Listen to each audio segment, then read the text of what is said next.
Hello everyone. Welcome to the third week of Stream Tea and Incest.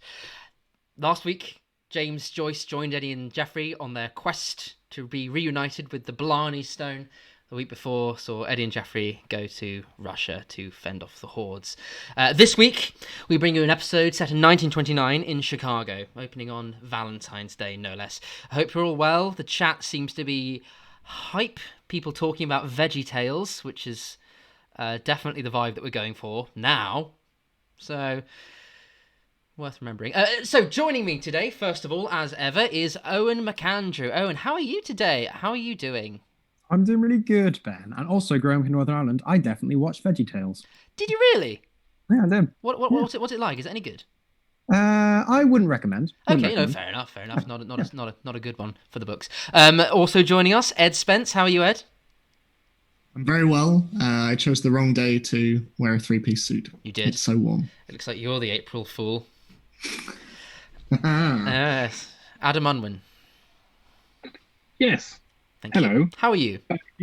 I'm very well. If you'd like to know more about VeggieTales, it's all on YouTube. Is it really? Well, don't encourage people to be watching that instead of this. But maybe Afterwards, afterwards, we can do a little watch party. Then joining us from all the way from Western Wales is Tom Miles. How are you, Tom? Right. Yep, cheers. Pippa, Hello, how are you doing? Lovely wig. I'm good. Oh, thanks. It's real. I grew it Really? to look like a cauliflower for VeggieTales. It's very convincing. It's very convincing. Lovely to have you here. Will Bynan, Hello. what's up? Not much. Fair enough. Will, what did you spend the last half an hour doing with Owen? That's our business. Fair enough. And Olivia Dean, Hello, how are you? I'm warm. Well, what a lovely day for it. And joining us, of course, as ever, is our producer, Lauren, narrating this week. How are you, Lauren? Are you well? Are you okay? What's happening? I'm very well, thank you. Very good. Happy to be here I again. hope you had a lovely Easter egg. Thanks. Yeah. All right. So, as I mentioned, this week is 1929. So, I think, without much further ado, we're going to hand over to Lauren to bring you Stream Tea and Incest number 3, The St. Valentine's Day Flatterer. Lauren. Scene 1. Outside the Green Gatsby Club, Chicago. The year is 1929. Leon Trotsky is sent into exile, taking up hobbies such as knitting and getting stabbed with an ice pick. The first Academy Awards are held, with seminal action film Train Arriving into Station cruelly snubbed. And on St. Valentine's Day, an excited Eddie Spangler, clutching a bouquet of roses, stands with Jeffrey at the stage door of Chicago's Green Gatsby Club. What a show, Jeffrey! What a show! Yes, sir. I'm reeling, Jeffrey. I've never heard anyone sing like that. What, with their mouth? Yeah, and more than just one note. Her style, her charisma, her range. Her top Ds were tremendous. Don't be disgusting. And now I'm going to meet her. It's finally happening, Jeffrey. How did these feelings come about, sir? It was a cold February night. I came home at 3 a.m, off my nut. I threw a gramophone record on and sunk to the floor, smacking my head against the table. And that's when I heard her voice, carried 1,000 miles by the vinyl. Cabaret singer, Crystal Pepsi. Even though completely blind, drunk, and with a head injury, I knew there and then that she was the one for me. I immediately divorced my wife and set about arranging our meet-cute. Step 1. How to get to America. Yes, I remember this. I suggested the ferry. Which was stupid, so I built a transatlantic road bridge. And now we're here. You could have saved some money had you not insisted on starting it in Kent. Step 2. Get her to fall in love with me. This was the easy part. I barely needed to plan any of this bit, so I didn't. I hope it works out for you, sir. Remember what happened the last 2 times you built a transoceanic highway just to meet a woman? It's different this time, Jeffrey. It's not lust or a scam. It's love. Oh, sir. What I'd give for just a glimpse of her. How romantic. Nipples. Okay. The stage door opens. Jeffrey, I think this is her. A figure emerges from the crowd of fans, and the crowd of fans surges forward. Oh, wait a minute. That's her much less talented co-star, Fanta of the Opera. Boo! Boo! Everyone. Boo! Boo! Boo! Wait, that is Crystal Pepsi. Everyone Hey! Hi, everyone. Thank yous for coming out. Oh my god. Her speaking voice is even more beautiful. Now, whose of yous wants an autograph? She begins to sign. This is my chance. Crystal, I'm your biggest fan. Who said that? Me. Are you really my biggest fan? Yes. What are the chances of that? The crowd gasp in awe that her biggest fan is here. It's true. I helped him build the shrine. Well, what are you doing over there then, bozo? Come on down. Jeffrey, I'm going to do it. And as ever, I will be right behind you. They push to the front of the crowd. There, dressed in a glamorous red evening gown, is Crystal Pepsi. What's your name, hon? Eggsy Strangler. Eddie Spangler. Eddie. That was my daddy's name. You should come backstage. I'll give you the tour. Catch you next time. The crowd, comprised entirely of flower-clutching aristocrats and their valets, disperses sadly. But it's fair because he said he was the biggest fan. Eddie and Jeffrey follow Crystal into the club. And over there is our makeup department. Eddie glances into a busy room. Working hard. Props to them. No, props to them. She points at a room marked prop storage. And where are your musicians? Oh, in the orchestra pit. She gestures towards a bottomless black hole in the ground. The faint sound of trombones can be heard. Oh, we should get one of those, sir. They arrive at a door and open it. Inside is a room made entirely out of the same bright red material as Crystal's evening dress. And this is my room. What you think? It's as beautiful as your voice. Oh, Eddie. Happy Valentine's Day. He hands her the roses. Oh, you sweetie pie. Let me put these in some water. She rests them in the toilet. Eddie leans over and flushes it seductively. Jeffrey always taught me to flush whenever I use the toilet. And what else did Jeffrey teach you to do on the toilet? Calculus and how to brush his teeth. On the toilet? It saves water. Oh, Eddie, you're such a romantic, but I don't know. He gets down on one knee and starts kissing up her arm. My darling, I love you. I love you more than the south of Ireland, like certain parts of the north of Ireland. He gets confused by the sleeve of her dress and accidentally starts kissing some nearby curtains. Your skin feels like silk and 40% polyester. You're sweet and all, Eddie, but Marry me. I don't know. Jeffrey. Marry him!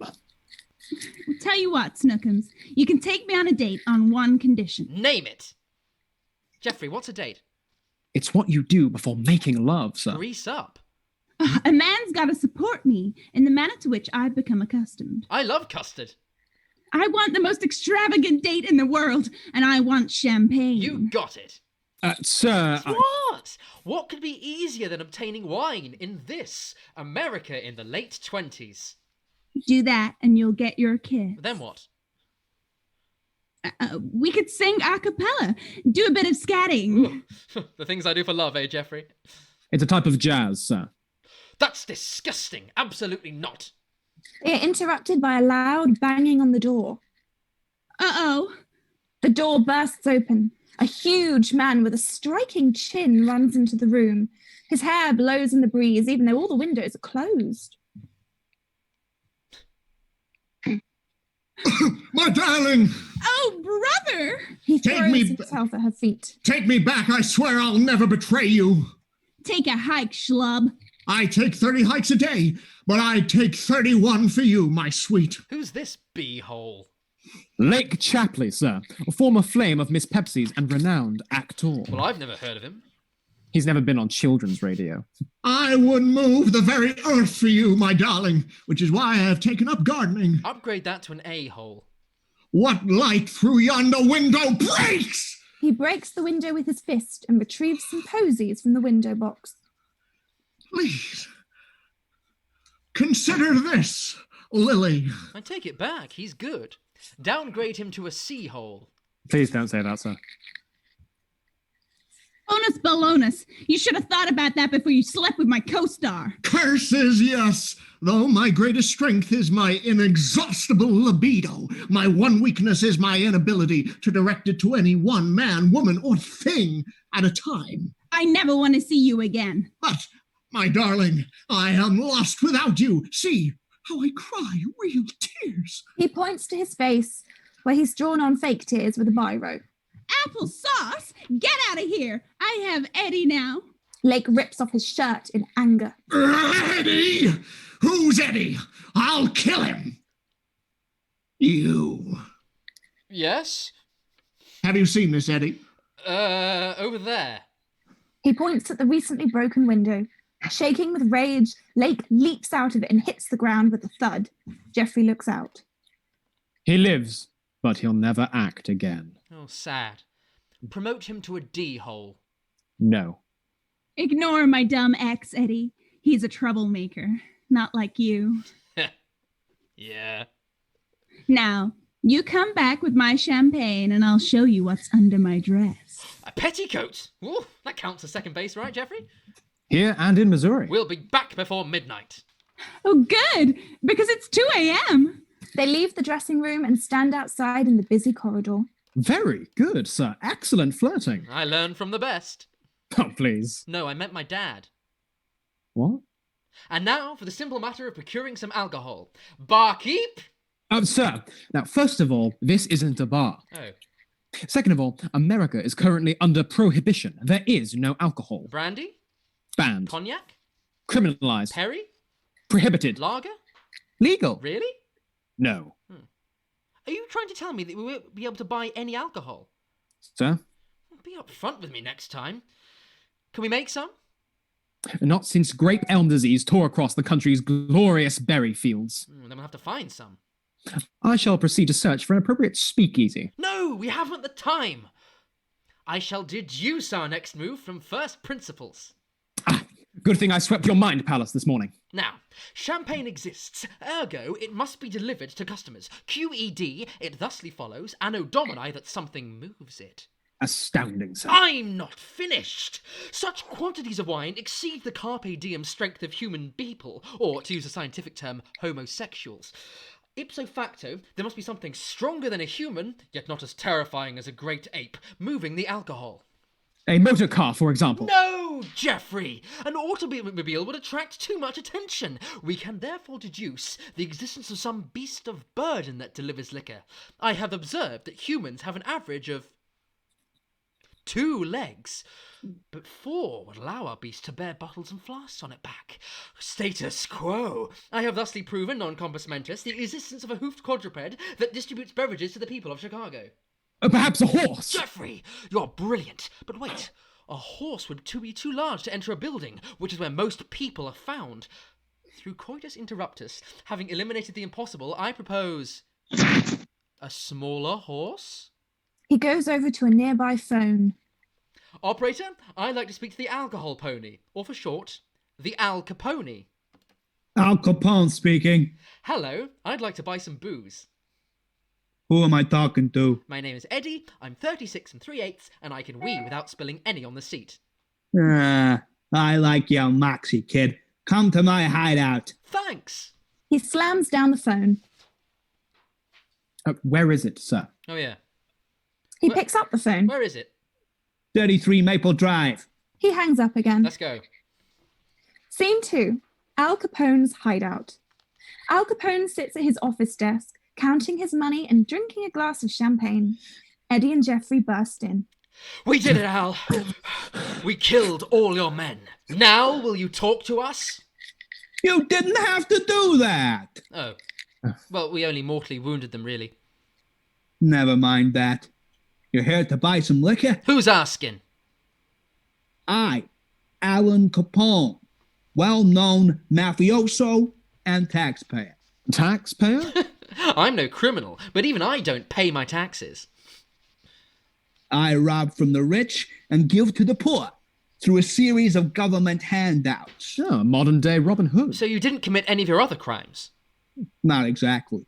I've killed dozens of men, maybe even billions, but I'll be in my cold, cold grave before the state doesn't get my 30%. You mean to say you've committed every crime except tax fraud? That's right. What, regicide? Sure. Cool. Who are you? I am Jeffrey, and this is my Eddie Spangler. You see, Mr. Capone, I need the finest champagne if I'm to win the woman of my dreams. Abroad, huh? No, she lives nearby. I'll level with you.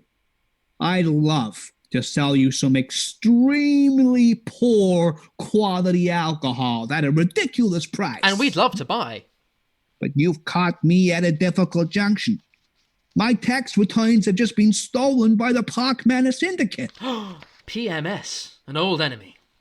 I gots to file these tax returns pronto, or the IRS will get right up my ass. IBS.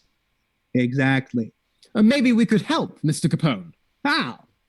Mr. Spangler and I myself possess 2 pairs of legs each. We could track down the thieves and retrieve your taxes. Hi. 4 legs. That's as many as my algo horse. Knew it! I tell you what, you get me my returns, and I'll give you the crate of the finest champagne known to the sewers in which it was illegally brewed. Excellent. Do you mind if we seal the contract in blood? Of course! They each produce a knife and, cutting their palms, grip each other's hands forcefully. A strange green light fills the room. Well, thank you very much. Do you have any leads? Several. Oh, I'm sorry. I thought you said reeds. Then no. But I've heard that they are in their main hideout, as they always are. We'll check it out. They leave. Scene 3. The mean Chicago streets.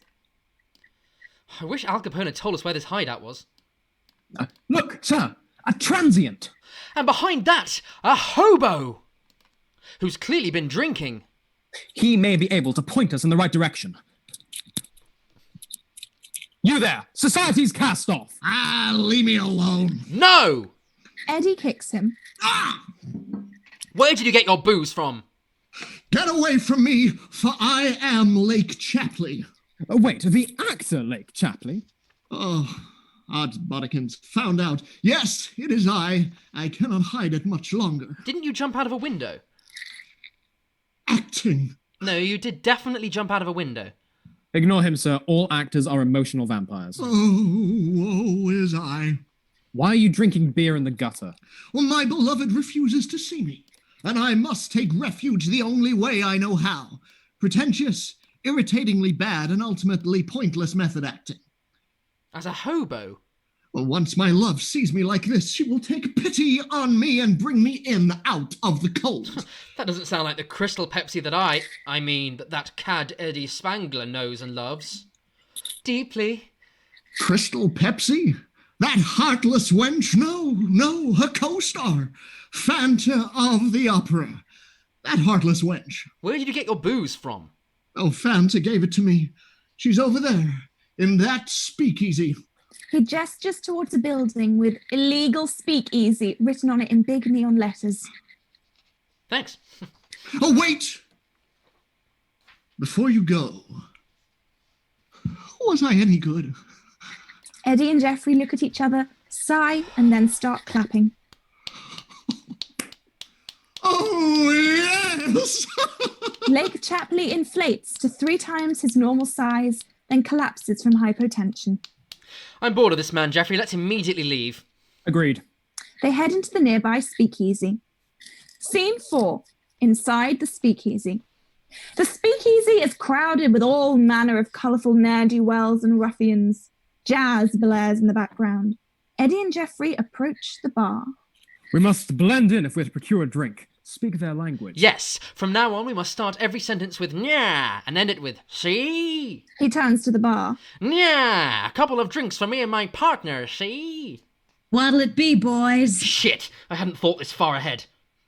Triple vodka on the rocks, please, but hold the ice. Glass of milk. Still or sparkling? Still. Here you are. She serves them their drinks.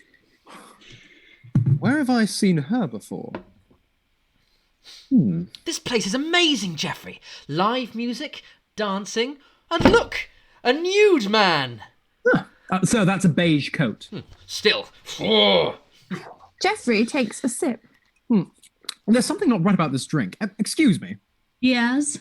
My vodka tastes very vod and not at all car. It's water, hon. This is a dry speakeasy. But Lake Chapley, the actor, had beer. That bozo was probably just acting. Of all the gin joints in all the towns in all the world, we walk into this one. Now, if you don't mind, I gotta go sing. Sing? What barmaid performs in her spare time? Wait, sir, I remember where that face is from. Check your baseball cards. Eddie whips out his baseball card collection. They rifle through. Let's see. Jason, James Joyce, first edition Shiny Biggins. Fanta of the Opera. AKA Fanta of the Opera. They turn to the stage. This song goes out to my cheating ex-boyfriend. Sir, shield your ears, else you learn the sordid details of Crystal Pepsi's love affair. I can't believe you slept with Al Capone. And we're done here. They get up to leave. Wait! If Lake slept with Al Capone, he might know where the hideout is. And then Fanta might know because information is passed horizontally after sex. But how to get it from her?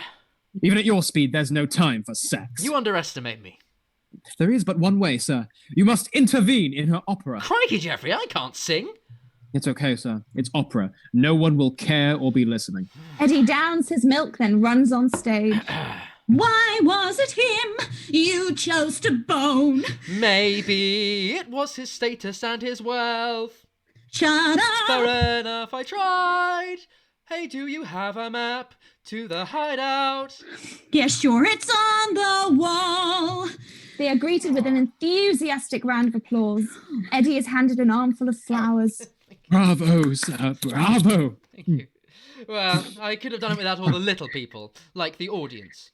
Sure enough, sir, the map was on the wall all along. Yeah. A huge map of Chicago is printed on the wall with a big red arrow pointing to the gangsters' hideout. Wait, before you go, who are you?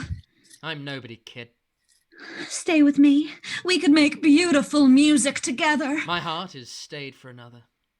I could show you my petticoat. Sir. No. Here's looking at you, kid. They walk away into the fog. Fanta lingers for a moment before realizing that that's not fog and the bar's on fire. Oh, fuck. Scene 5. Park Manor Syndicate headquarters. Eddie and Geoffrey sneak in through a window into the cold, dark wine cellar. We have to keep very, very quiet. Yes, sir. What? The lights clang on, and Gangster stands before them. Yeah, who goes there, see? Don't hurt me. I'm just a little baby.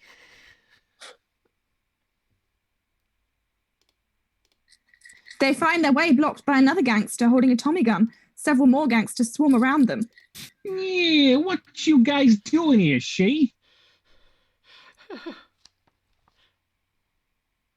Yeah, what are these guys saying, Lexi? Yeah, no idea, see? Wait. Nya, we're here for Mr. Capone's tax returns. See? Yeah, tax returns. Maybe we don't know about any tax returns, see? Nya, maybe this will help freshen your memory, see? He tucks a $1 bill into the nearest gangster's pants. Now, good God, please drop your weapons and your affected speech patterns. All right, it's a deal. Now, who are we talking about? Jeffrey, and this is Eddie Spangler. How do you do? Sorry for whimpering like a child just then and also going to the toilet. Hey, we're all human. The name's Legs. Legger. Gangster extraordinaire and the first person in my family to be born with, legs. This is Connor 2 Feet. That's Mickey the gangster. And over here we got Jerry, who's had his nickname revoked for running in the hallway. Yeah, Jerry. And this is my associate, Roadblock O'Reilly. After they put cement on his shoes on him, they forgot to dump him in the river, and now I guess it's his thing. Hi. Pleasure to meet you.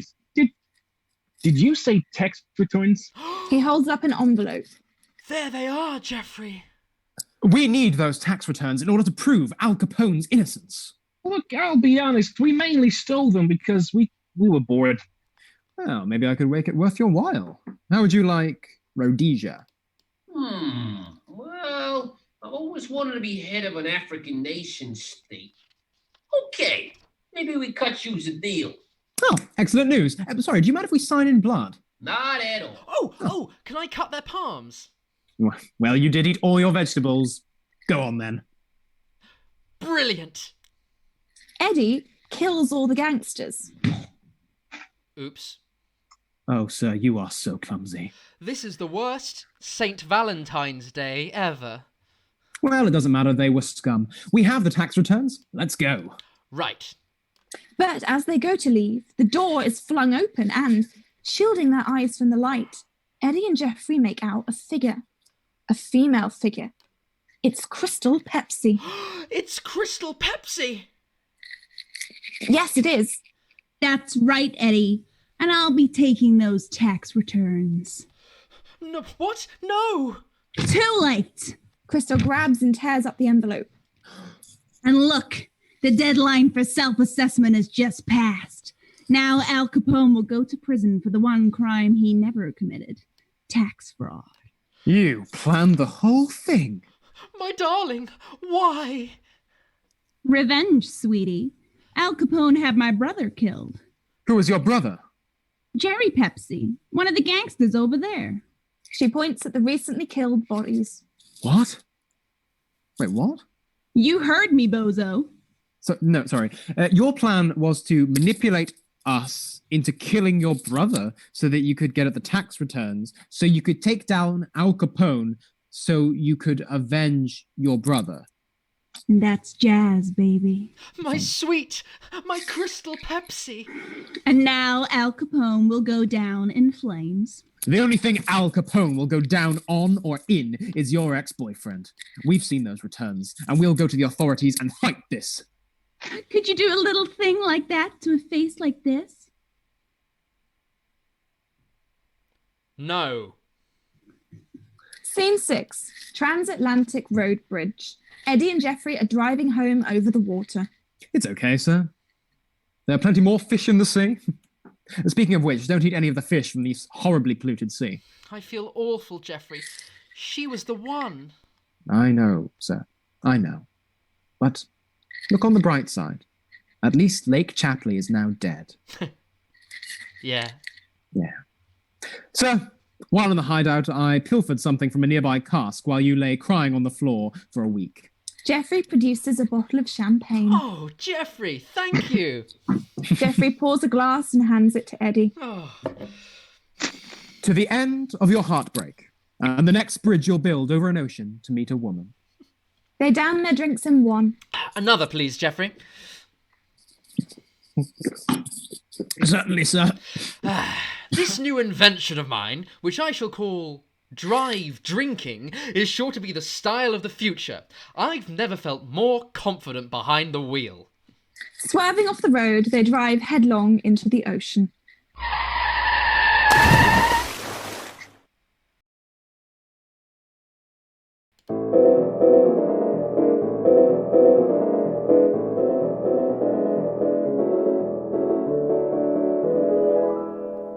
My brother Jerry was killed by Capone in a roundabout way. Kill on Valentine's Day, oh chum. Kill on Valentine's Day. I said I'd marry that dumb English drone, then sent him on his way. Kill on Valentine's Day, oh chum. met my ex. He drank some milk. He saw the gang, then incidentally Eddie killed them accidentally. Now say Hail Mary, 'cause Eddie's well known under Chicago Bay. Kill on Valentine's Day, old chum. He killed on Valentine's Day, old chum. And I love Valentine's Day.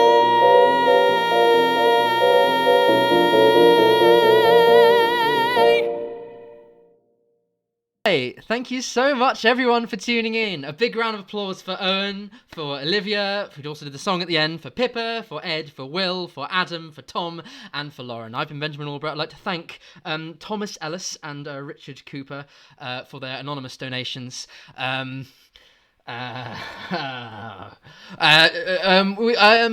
having a little break next week because it turns out that doing this is killing me. Writing 3 full-length plays, but we'll be back the week after with any luck as Eddie and Jeffrey go on a voyage to a mysterious Skull Island to find the world's smallest gorilla. And from everyone here at Stream Tea and Incest, that's goodbye. Thank you so much for tuning in. Tune in again. Bye-bye, everyone. Bye. Bye. Bye.